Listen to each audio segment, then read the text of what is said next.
The reservation was for 7:30. I arrived at Bella Vista at 7:15, wearing the emerald dress Daniel had bought me for our 3rd anniversary, the one he said made my eyes look like precious stones. The hostess, a young woman with perfectly styled blonde hair, smiled warmly as she led me to our usual table by the window overlooking the harbour. "Will your husband be joining you shortly?" she asked, arranging the crisp white napkins. "Yes, he should be here any minute," I replied, smoothing my dress and checking my phone. No messages. Bella Vista was our place, the restaurant where Daniel had proposed 2 years ago, where we celebrated every milestone, where he'd promised me just last month that we'd bring our future children for Sunday brunches. The familiar scent of garlic and rosemary should have been comforting, but tonight it felt suffocating. 7:30 came and went. I ordered a glass of the house red wine, a Chianti that Daniel always insisted was overpriced, but I secretly loved. The sommelier, an older gentleman with kind eyes, poured generously. "Special occasion tonight?" he asked. "You could say that." I forced a smile. "My husband is running a bit late." By 8 o'clock, I'd finished the wine and declined the waiter's 3rd offer to order an appetizer. The table next to me, a young couple clearly on one of their first dates, kept glancing over with barely concealed pity. The woman whispered something to her date and he nodded sympathetically. My phone buzzed. Finally. Daniel. Something came up at work. Rain check. That was it. No apology, no explanation. No acknowledgement that I'd been sitting here for 45 minutes in my best dress, waiting for what was supposed to be our celebration dinner. You see, today was special. Today, I had finally gotten the promotion I'd been working toward for 3 years. Senior Marketing Director at Morrison & Associates, a position that came with a 40% salary increase and the respect I'd been craving in a male-dominated industry. I'd wanted to share this moment with the man I loved, the man who'd supposedly supported my career ambitions. I typed and deleted a dozen responses. "Where are you?" "Too desperate. Thanks for letting me know." "Too passive-aggressive." "Are you serious right now?" "Too confrontational." In the end, I simply wrote, "Okay." But it wasn't okay. Nothing about this was okay. The waiter approached again, this time with obvious concern. "Miss, would you like me to box up some bread for you to take home? Or perhaps we could prepare something quick?" "No, thank you. I think I'm done here." As I gathered my purse, my phone rang. Daniel's name flashed across the screen, along with the photo I'd taken of him last summer during our vacation in Tuscany. He was laughing, wine-drunk and golden from the sun, looking at me like I was his entire world. "Emma, hey, where are you?" I cut him off, walking toward the restaurant's exit. "Look, I'm sorry about tonight. I know we had plans, but what, Daniel? What could possibly be more important than... It's complicated. There's this deal at the firm, and Thompson needed me to... Thompson needed you." I laughed, but there was no humour in it. Of course he did. James Thompson was Daniel's senior partner at the law firm, a man who treated associates like personal servants and seemed to take particular pleasure in ruining Daniel's evenings with me. But Daniel never said no to him. Never. "Emma, please. You know how important this partnership track is. I'm so close." "I got the promotion." Silence. "The Morrison promotion. The one I've been interviewing for, the one we've been talking about for months." "I got it, Daniel. I called you this afternoon to tell you, but you were in a meeting. I texted you. I wanted to celebrate with you tonight." More silence. That's amazing, Em. Congratulations. We'll celebrate tomorrow, I promise. Somewhere even nicer than Bella Vista. Sky's the limit." I stopped walking. I was standing on the sidewalk outside the restaurant, city lights blurring through sudden tears. "Tomorrow?" "Yes, tomorrow. Or this weekend. Whenever you want." "Do you know what today is, Daniel?" A pause. "Thursday?" My heart sank. Not just because he'd forgotten, but because he didn't even realise he'd forgotten. "It's October 15th. Another pause. Longer this time. "October... Oh, shit. Emma, I'm so sorry. I completely... 3 years..." My voice was barely a whisper. 3 years ago today, you walked into my office as opposing counsel on the Henderson case. 3 years ago today, you asked me if I wanted to grab coffee to discuss settlement terms, and instead, We talked for 4 hours about everything except work. 3 years ago today, you told me you'd never met anyone who challenged you the way I did. I could hear him breathing on the other end of the line. You promised me we'd always celebrate this day. You said it was the most important day of your life because it was the day you met your future wife. Emma, I'm going home. I'll be there as soon as I can. This meeting won't take much longer. No, the word came out sharper than I intended. Don't come home tonight, Daniel. I need to think. I hung up before he could respond.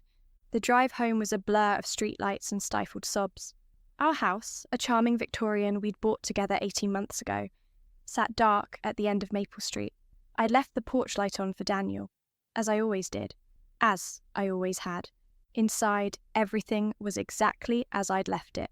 My promotion letter from Morrison and Associates was still on the kitchen counter where I'd placed it that morning, next to Daniel's coffee mug with the chip on the handle that he refused to throw away.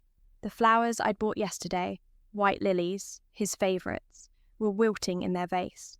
I poured myself a glass of the expensive wine we'd been saving for a special occasion and sat in the living room we'd decorated together. The furniture we'd chosen, the art we'd bought on weekend trips, the throw pillows I'd insisted on despite his protest that the couch already had enough decorative nonsense. Everything in this house told the story of a couple building a life together. But as I sat there in the silence, wine bitter on my tongue, I realised that somewhere along the way, I'd started building alone. My phone buzzed with texts. Daniel, I'm really sorry about tonight. You know I support your career. Daniel, the partnership is just really important right now. You understand, right? Daniel, I'll make it up to you. Promise. I turned my phone face down and finished my wine. The partnership. It was always about the partnership. For the past year, Daniel's entire life had revolved around impressing the senior partners at Hartley, Blackwood and Associates. Late nights, weekend work, cancelled dinners, postponed vacations. I'd been understanding. I'd been supportive. I'd been patient. But tonight, sitting in our empty house wearing the dress he'd bought me for an anniversary he'd forgotten, I realised something that made my chest tighten with a pain I'd been avoiding for months. I'd become invisible in my own relationship. The promotion at Morrison and Associates wasn't just a career milestone. It was validation that I mattered, that my work had value, that I was building something meaningful. And I'd wanted to share that moment with the person who was supposed to matter most. Instead, I'd sat alone in a restaurant for an hour, making excuses to waiters and watching strangers pity me. I walked upstairs to our bedroom and caught sight of myself in the mirror. The emerald dress that had made me feel beautiful this morning, now, seemed like a costume I'd put on to play a role in someone else's story. The woman staring back at me looked tired, defeated. But as I looked closer, I saw something else. Something that made me straighten my shoulders and lift my chin. I saw a senior marketing director who'd just landed the biggest promotion of her career. I saw a woman who'd built her own success without relying on anyone else's approval or support. I saw someone who deserved better than being left waiting at a restaurant while her husband prioritised everyone else's needs above hers. I changed into my pyjamas and sat at my laptop, opening the real estate website I'd bookmarked months ago, when Daniel had casually mentioned that maybe we should consider upgrading to something in the suburbs. Something bigger, he'd said. Something more appropriate for a future partner at a prestigious law firm. At the time, I'd assumed we'd make that decision together, as a team. But as I scrolled through listings for downtown condos, sleek, modern spaces perfect for a successful single woman, I began to wonder if Daniel and I were actually on the same team at all. My phone rang again. Daniel. I let it go to voicemail. Then I opened a new browser tab and searched for divorce attorneys. Not because I'd made a decision. Not yet. But because for the first time in our 3-year relationship, I was considering the possibility that the life I'd been building with Daniel might not be the life I actually wanted. The house was too quiet. I could hear the grandfather clock in the hallway ticking away the seconds, marking time in a life that suddenly felt like it was standing still. Outside, a dog barked in the distance, and somewhere a car door slammed. Normal sounds of a normal Thursday night. But nothing felt normal anymore. I closed the laptop and walked to the kitchen. where my promotion letter still sat on the counter. 40% salary increase. That was more than enough to cover the mortgage on this house by myself. If it came to that, more than enough to start over if that's what I chose to do. The irony wasn't lost on me. Today was supposed to be a celebration of new beginnings, of dreams coming true, of hard work paying off. Instead, it felt like the end of something I'd thought was permanent. I picked up the letter and read it again, focusing on the words, effective immediately and congratulations on your exceptional performance. Words that proved I was capable of achieving my goals without Daniel's help or approval. Maybe it was time to find out what else I was capable of on my own. My phone buzzed one more time. Daniel, I love you. We'll figure this out. I stared at the message for a long time before responding. Congratulations on your partnership track. I hope it's everything you wanted. Then, I turned off my phone, poured another glass of wine, and began planning my exit strategy. Because tomorrow, I was going to find out exactly what this house was worth on the current market. And Daniel was going to discover that some things can't be fixed with promises and rain checks. I woke up at 5:30, 2 hours before my alarm. Daniel's side of the bed was cold and undisturbed. He'd apparently taken my advice about not coming home. Good. I needed this clarity that only came with his absence. My laptop was still open on the kitchen table, real estate listings glowing in the early morning light. I made coffee and sat down to study the numbers with the sharp focus that had earned me my promotion. Our Victorian was worth significantly more than we'd paid for it. The downtown market was hot, especially for move-in ready properties in historic neighbourhoods. By 7 a.m, I had a plan.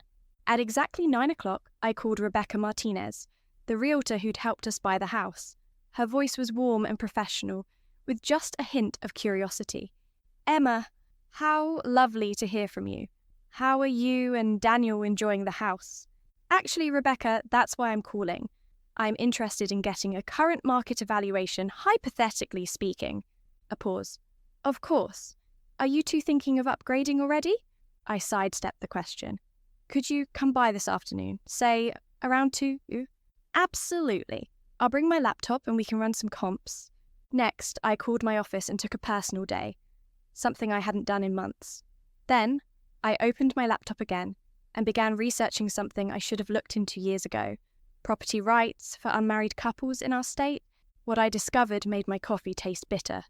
Since we weren't married, the house was technically owned by whoever's name was on the deed. Daniel had insisted his name go first because he was the lawyer and understood contracts better. But both our names were there. Any sale would require both signatures. Unless... I dug deeper into the legal documents, pulling out the folder of papers from our closing. Hidden in the stack of forms and disclosures was something I'd forgotten about. A power of attorney agreement we'd signed for convenience. Nothing dramatic, just a standard document allowing either of us to handle routine property matters if the other was unavailable. At the time, it had seemed practical. Daniel travelled occasionally for depositions. I sometimes worked late. We'd both agreed it made sense.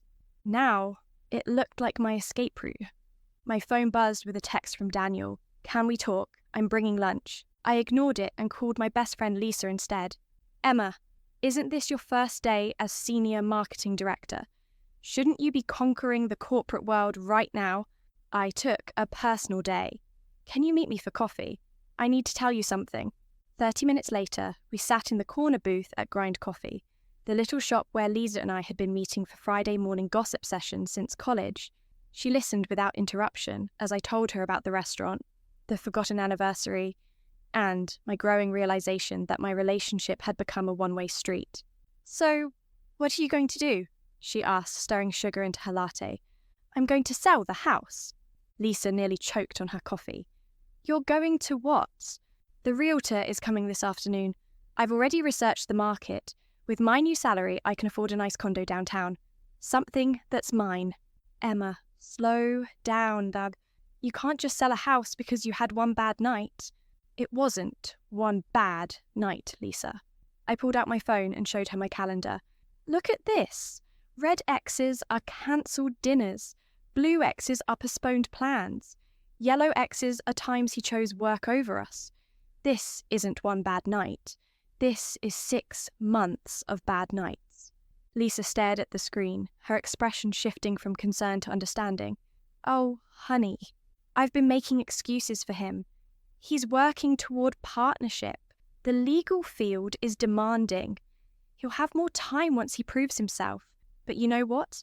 I'm working toward my own goals too, and I still made time for us. I still remembered what mattered. Have you talked to him about this? Really talked? I've tried. Every conversation becomes about how stressed he is, how important this partnership is, how things will be different once he achieves this goal. But there's always another goal, another deadline, another crisis that takes priority over me. Lisa reached across the table and squeezed my hand. What about counselling? You can't counsel someone into caring, Lisa. And I'm tired of being the only one fighting for this relationship. My phone buzzed again. Daniel, please don't shut me out. Last night was a mistake. He's texting, I said, showing Lisa the message. What are you going to say? I turned the phone face down. Nothing. For once, he can wonder what I'm thinking. Rebecca arrived at 2:00 sharp, immaculate in her navy blazer, and carrying a leather portfolio that screamed success. She walked through the house with professional efficiency, taking photos and making notes. You've maintained this beautifully, she said, running her hand along the restored crown moulding in the dining room. The market for Victorian homes is incredibly strong right now. Young professionals are moving away from suburban developments and back into historic neighbourhoods. What kind of time frame are we looking at? For a house like this, in this condition, if you price it right, I'd expect offers within the first week, possibly multiple offers. My heart raced. A week. I could be free in a week. What would you consider the right price? Rebecca consulted her tablet, scrolling through comparable sales. Based on recent comps and the current market conditions, I'd recommend listing at $460. That's a comfortable margin above what you paid, but not so high that we scare away serious buyers. $460,000. After the mortgage payoff and realtor fees, I'd walk away with enough to put a substantial down payment on a downtown condo and still have a healthy emergency fund. When could we list it? I could have professional photos done tomorrow, virtual tour by Monday, and we could be live on the MLS by Tuesday. Are you thinking of moving soon? Very soon. Rebecca's smile faltered slightly. Emma, I have to ask, is everything okay? When I sold you this house, you and Daniel seemed so excited about building a life here. This feels sudden. I looked around the living room, at the furniture we'd chosen together, the photos we'd arranged on the mantel, the built-in bookshelves Daniel had spent 3 weekends installing. A year ago, this had felt like home. Now, it felt like a museum of a relationship that had slowly died while I wasn't paying attention. Sometimes things change, I said simply. After Rebecca left, I sat at the kitchen table with a legal pad and began making lists. What I needed to pack immediately, what I could leave behind, what I'd need to arrange before Daniel realised what was happening. The most important item on my list, find a temporary place to stay. I couldn't remain in the house once it was listed, not if I wanted to avoid the confrontation I wasn't ready for. I called my sister Jennifer, who lived across town with her husband and 2 kids. Emma, what's wrong? You sound strange. I need a favour, a big one. Can I stay with you for a couple of weeks? Maybe a month? Of course, but why? What happened? I gave her the abbreviated version, focusing on the practical aspects rather than the emotional devastation. Jennifer was a problem solver, not a hand holder, which was exactly what I needed right now. You're really doing this? She asked when I finished. I'm really doing this. Good. It's about time. I never liked how he treated you like a convenient accessory. You never said anything. You never would have listened. You had to figure it out yourself. That evening, I packed a suitcase with work, clothes, and essentials. Everything else could wait. I wrote a note for Daniel and left it on the kitchen counter next to my promotion letter. Daniel, I am staying at Jennifer's for a while. We need space to figure out what we both really want. The house is being listed for sale. We can discuss the details when you're ready to have a real conversation about our future. Emma. I didn't say I loved him. I didn't ask him to call, I didn't make any promises about working things out. For the first time in months, I was being completely honest. As I loaded my suitcase into my car, Mrs. Patterson from next door waved from her garden. "Going somewhere nice, dear?" "Yes," I said, surprising myself with how much I meant it. Somewhere much better. The drive to Jennifer's house felt like shedding skin. With each mile, I felt lighter, clearer, more like the person I'd been before. I'd started diminishing myself to fit into Daniel's increasingly narrow world. My phone rang as I pulled into Jennifer's driveway. Daniel's name flashed on the screen. This time, I answered. "Emma, what the hell is this note? What do you mean the house is being listed?" "Exactly what it says. You can't just sell our house without discussing it with me." "Our house. When was the last time you spent an evening there with me? When was the last time we made a decision about it together?" "That's not the point. You can't make major financial decisions unilaterally." I laughed, and the sound startled even me. "Like you did when you decided to work every evening for the past 6 months? Like you did when you forgot our anniversary? Like you did when you chose Thompson's latest crisis over celebrating my promotion? Emma, please, come home. We can talk about this." "No, Daniel, I'm done talking. I'm done waiting. I'm done being understanding while you figure out what matters to you. You matter to me." "Do I?" "Because your actions suggest otherwise." A long silence. When he spoke again, his voice was different, smaller. "What do you want me to do?" "I want you to decide what kind of life you actually want. And if that life includes a partner who matters as much as your career, then we can talk. But if you want a convenient placeholder who will wait patiently while you pursue your real priorities, then this conversation is over." I hung up before he could respond and turned off my phone. Jennifer was waiting in her doorway, wine glass already in hand. "How do you feel?" she asked as I grabbed my suitcase. I considered the question seriously. How did I feel? "Free," I said finally.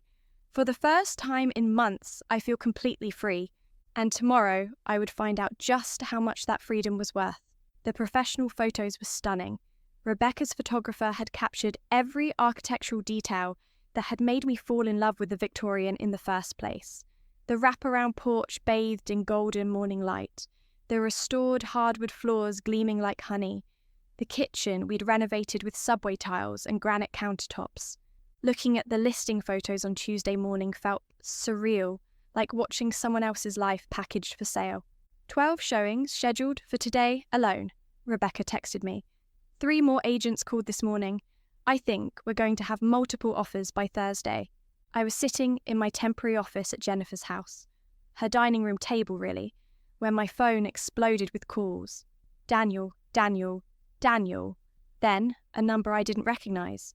"Emma Richardson, this is Marcus Webb from Hartley, Blackwood and Associates. I represent Daniel Chen in this matter." My blood went cold. He'd hired a lawyer, not just any lawyer, one of the senior partners at his own firm. "What matter would that be, Mr. Webb?" "The unauthorised sale of jointly owned property. Miss Richardson, what you're attempting to do is legally questionable at best. I strongly advise you to withdraw this listing immediately." I'd been expecting this. "Actually, Mr. Webb, I'd suggest you review the power of attorney agreement your client signed. Section 4, subsection B specifically allows for property management decisions when one party is unavailable or unwilling to participate in necessary financial matters." A pause. "Miss Richardson, are you represented by counsel?" "Not yet, but I can certainly arrange that if you'd prefer to communicate through attorneys. That won't be necessary. However, I must inform you that Mr. Chen is prepared to seek injunctive relief if you proceed with this sale." After hanging up, I immediately called Sarah Kim, a real estate attorney I'd met at a Morrison & Associates networking event. Her reputation was formidable, and more importantly, she specialised in exactly this type of dispute. "Emma, what can I do for you?" I explained the situation quickly and efficiently. Sarah listened without interruption, occasionally making small sounds of approval. "Send me the power of attorney document and the listing agreement. I'll review everything and get back to you within 2 hours." While I waited, I tried to focus on work emails, but concentration was impossible. My phone kept buzzing with messages from numbers I didn't recognize. Daniel's friends, his colleagues, even his mother. Mrs. Chen. Emma, dear, Daniel told me about your little disagreement. Surely you can work this out without involving real estate agents. Marcus Thompson. Emma, this is Jim Thompson from Daniel's firm. Can we schedule a conversation about resolving this matter professionally? Daniel's college friend, Jake. Hey, Emma. Heard you guys are going through a rough patch. Daniel's really torn up about this. Maybe grab coffee and talk it through. The most telling message came from Daniel himself. Emma, please. I'm willing to discuss changes. Don't destroy everything we built together. I stared at that text for a long time. Everything we built together. But that was the problem, wasn't it? Somewhere along the way, it had stopped being we and started being me building around him. Sarah called back at exactly 2 hours. You're in the clear, legally speaking. The power of attorney is ironclad, and technically, listing a property for fair market value constitutes reasonable property management. His lawyer friend is bluffing. What about the injunctive relief threat? He'd have to prove irreparable harm and likelihood of success on the merits. Since you're not trying to sell below market value or deprive him of his share of proceeds, and since he signed the power of attorney, his case is weak. Any judge would ask why he can't simply communicate with you directly if he has concerns. Relief flooded through me. So I can proceed? You can proceed. But Emma, can I ask you something as a friend, not as your attorney?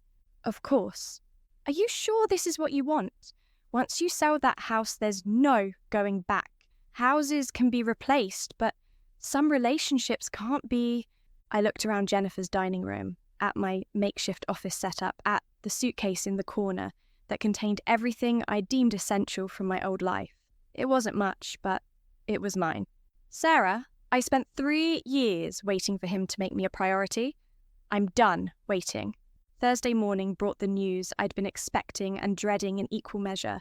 Rebecca called at 8 a.m., her voice practically vibrating with excitement. Emma, we have 4 offers, 3 at asking price and 1 $15,000 over. All cash, all with flexible closing dates. My hands trembled as I wrote down the details. The highest offer came from a young couple who'd just relocated to the city for their jobs.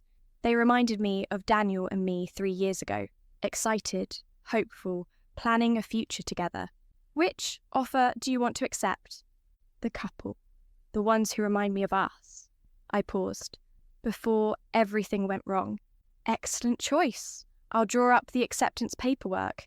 We can close in 3 weeks if you're comfortable with that timeline. 3 weeks.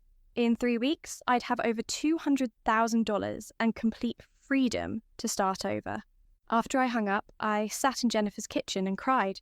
Not from sadness exactly, but from relief so profound it felt like physical pain leaving my body. My phone rang. Daniel. This time, I answered on the first ring. You accepted an offer? His voice was flat, defeated. Yes. Without even telling me, without giving me a chance to what, Daniel? To promise you'll change? To ask for another chance you won't take seriously? To make this about your career again? Emma, I need you to understand something. I got the partnership. I sat up straighter. What? Yesterday, Thompson called me into his office and offered me junior partner. Everything I've been working toward, everything we've been sacrificing for, it happened. The irony was so sharp it made me laugh. Congratulations. I'm sure you'll be very happy together. Don't be like that. This changes everything. I can have better work-life balance now. I can prioritize us. Daniel, do you hear yourself? Even now, you're talking about what you can do, what you can prioritize. What about what I want? What about what I've already decided? What you want is us. I know you. You love our house. You love the life we built. I loved the life I thought we were building. But that life never actually existed, did it? It was just me, building around your schedule, your priorities, your timeline. A long silence. When he spoke again, his voice was smaller. The offer you accepted? Is it final? I'm signing the paperwork this afternoon. Emma, please, let me prove to you that things can be different. Let me show you. Daniel, stop. Just stop. I walked outside to Jennifer's backyard, where her kids were playing on their swing set, where her husband was grilling burgers for lunch, where their life together looked exactly like the life I'd thought I wanted. I need to tell you something, I said, my voice steadier than I felt. 3 weeks ago, before any of this happened, I was looking at engagement rings online. I was imagining proposing to you. A sharp intake of breath on his end. I was planning to ask you to marry me, Daniel. I had this whole romantic idea about doing it at Bella Vista on our anniversary after we celebrated my promotion. I thought it was time. I thought we were ready. Emma, but sitting in that restaurant alone, watching other couples share moments we should have been sharing, I realised something. I was planning a future with someone who wasn't even present in our relationship anymore. I'm here now. I'm present now. No, you're not. You're panicking because I'm taking action you didn't approve. You're scrambling because something is happening that you can't control, but you're not actually here for me. You're here for the idea of not losing. I watched Jennifer's youngest daughter attempt a cartwheel on the grass, her face bright with determination and joy. I don't want to be someone's consolation prize, Daniel. I don't want to be the relationship you pay attention to only when it's threatened. I want to be someone's first choice, not their emergency plan. You are my first choice. You've always been... No, I haven't. Your career has been your first choice. Your partnership has been your first choice. Thompson's crises have been your first choice. I've been the reliable backup option that would be there whenever you had time for me. That's not true, isn't it? When was the last time you chose me over work? When was the last time you surprised me? When was the last time you made me feel like I mattered more than your next deadline? Silence. I'm signing the papers this afternoon, I said finally. In 3 weeks, I'll transfer your half of the proceeds to whatever account you specify. After that, I don't want any contact unless it's through lawyers. Emma, don't do this. Please don't do this. I'm not doing this to you, Daniel. I'm doing this for me. For the first time in years, I am choosing me. I hung up and walked back inside where Jennifer was setting the table for lunch. How do you feel? She asked, just as she had the first night I'd arrived. I considered the question, just as I had then, but this time the answer was different. Terrified, I said honestly, but also proud.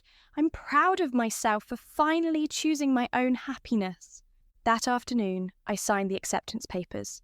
In 3 weeks, I would own nothing but my car, my belongings, and a bank account with enough money to start completely over. It was the most frightening and exhilarating moment of my life. That evening, my phone rang one last time. Daniel. I let it go to voicemail. Later, when I was ready, I listened to the message. Emma, I know you don't want to hear from me, but I need you to know that losing you is the biggest mistake of my life. I thought I could have everything, the partnership and you. I thought you'd wait forever while I figured things out. I was wrong about everything, and I'm sorry. A pause, then his voice cracked. I hope someday you'll forgive me, and I hope whoever you build your new life with knows how lucky they are. I saved the message not because I planned to respond, but because it was the first time Daniel had ever truly seen me clearly, and it was exactly 3 weeks too late. 6 months later, I stood in the floor-to-ceiling windows of my downtown condo, watching the city wake up beneath me. The morning light painted everything in shades of gold and possibility. My coffee was still hot, my laptop was open to a presentation I'd been perfecting for weeks, and I had 30 minutes before the most important meeting of my career. The Morrison & Associates expansion project had been my baby for 4 months now, a complete rebranding initiative for the city's largest tech startup. Today, I was presenting to their board of directors, and if it went well, it would mean a promotion to executive director and a team of my own. My phone buzzed with a text from Lisa. Break a leg today. Remember, you're brilliant and they're lucky to have you. I smiled, straightening my blazer, a deep navy blue that made me feel powerful and confident. 6 months ago, I would have been checking my phone every 5 minutes, hoping for a good luck message from Daniel. Today, the only person whose opinion mattered was my own. The condo had become everything I'd hoped for and more. 1,300 square feet of modern elegance, with exposed brick walls, a gourmet kitchen I actually used, and a home office where I'd written some of the best work of my career. No compromises, no accommodating someone else's preferences, no waiting for someone else to be available to make decisions. But more than the space itself, I loved who I'd become in it. The woman who meal prepped on Sundays while listening to podcasts about emerging market trends. The woman who had joined a book club and actually attended every meeting. The woman who had started taking pottery classes on Thursday evenings and discovered she had a talent for creating beautiful, imperfect things with her own hands. The drive to Morrison & Associates took me past our old neighbourhood. I no longer took the long way around to avoid it, but today something made me slow down as I passed Maple Street. There was a sold sign in front of our Victorian house. My heart did something complicated. Not quite a skip, not quite a stop. I pulled over and stared at the house that had once represented everything I thought I wanted. The new owners had painted the front door a cheerful yellow and added window boxes overflowing with autumn flowers. It looked happy, lived in, loved. For a moment, I wondered if Daniel had driven by to see it too, if he missed it, if he regretted everything as much as his voicemail had suggested. Then I looked at the time and realised I didn't actually care about the answers to those questions anymore. The presentation went better than I dared to hope. The tech startup CEO, a brilliant woman named Alex, who'd built her company from a garage startup to a $50 million enterprise, nodded approvingly as I walked through each phase of the rebranding strategy. "This is exactly the kind of innovative thinking we need," she said when I finished. "You've captured not just who we are now, but who we want to become." Morrison's senior partner, Richard Morrison himself, beamed like a proud father. "Emma has exceeded every expectation since her promotion. She's exactly the kind of strategic thinker who represents the future of our industry." As we shook hands and exchanged business cards, Alex lingered. "Emma, I hope you don't mind me asking, but would you be interested in grabbing coffee sometime? Not for business. I'm always looking to connect with other women who are building something meaningful." I found myself saying yes before I'd even thought about it. 6 months ago, I would have checked my phone first, mentally calculating whether Daniel would be available that evening, whether we had plans I'd forgotten about. Now, my evenings were my own to fill or leave empty as I chose. Walking back to my car, I felt the satisfaction of a goal achieved, but also something unexpected. Genuine excitement about what came next. Not just professionally, but personally. When was the last time I'd made a new friend? When was the last time I'd been curious about someone else's story, without wondering how it would affect my relationship? My phone rang as I started the car. An unknown number. "Emma Richardson? Speaking. This is Caroline Webb from Hartley, Blackwood and Associates. I'm calling about Daniel Chen." My stomach dropped. "Is he okay?" "Oh, he's fine. I'm sorry, I should have led with that. I'm calling because I wanted to thank you. Thank me. For whatever you did to shake him out of his workaholic stupor, he's become a completely different lawyer and a much better one. He's been mentoring younger associates, setting boundaries with clients, actually leaving the office before midnight. I didn't know what to say. I don't know what happened between you two. And it's none of my business," Caroline continued. "But whatever lesson you taught him, it stuck. He's finally learned how to be human along with being brilliant." After she hung up, I sat in the parking garage for a long time processing this unexpected information. Daniel had changed. Daniel was becoming the person I'd hoped he could be, just not with me. I expected to feel angry about the timing, or sad about what might have been. Instead, I felt something like relief. He was going to be okay. He was going to learn from this. Maybe someday he'd even thank me for forcing him to confront what really mattered. But that was his journey now, not mine. That evening, I met Jennifer for dinner at a new bistro downtown. Over wine and shared appetizers, I told her about the presentation, the potential promotion, and the unexpected phone call about Daniel. "How do you feel about all of that?" she asked, in the way only sisters can, direct but caring. "Proud," I said, surprising myself with how quickly the answer came. I'm proud that I taught him something valuable, even if I had to blow up our relationship to do it. I'm proud that I didn't wait around hoping he'd figure it out on his own. And I'm proud of who I've become without him. I like this version of myself better. Jennifer raised her wine glass. To the best sister I know, who finally learned her own worth. We clinked glasses, and I felt the truth of her words settle into my bones. The following Tuesday, I was working late in my home office when someone knocked on my door. Not buzzed from downstairs. Knocked. Which meant they either lived in the building or had been let in by another resident. Through the peephole, I saw a familiar figure holding a bottle of wine and what looked like takeout bags. Emma? It's me. Daniel. I stood there for a moment, hand on the deadbolt, heart hammering. We hadn't spoken since I'd hung up on him 6 months ago. I'd transferred his half of the house proceeds through our lawyers, signed the final paperwork, and moved on with my life. What could he possibly want now? I opened the door, but left the chain latch engaged. What are you doing here? He looked different. Older, maybe, but also more settled. Like he'd grown into his own skin in a way he hadn't before. I know I have no right to be here, he said, but I needed to see you, to apologise properly, and to tell you something important. Daniel, please, just 5 minutes. If you want me to leave after that, I'll never bother you again. Against my better judgment, I unlatched the chain and stepped aside. He walked into my living room and stopped, taking in the space I'd created. The built-in bookshelves filled with novels I'd actually read.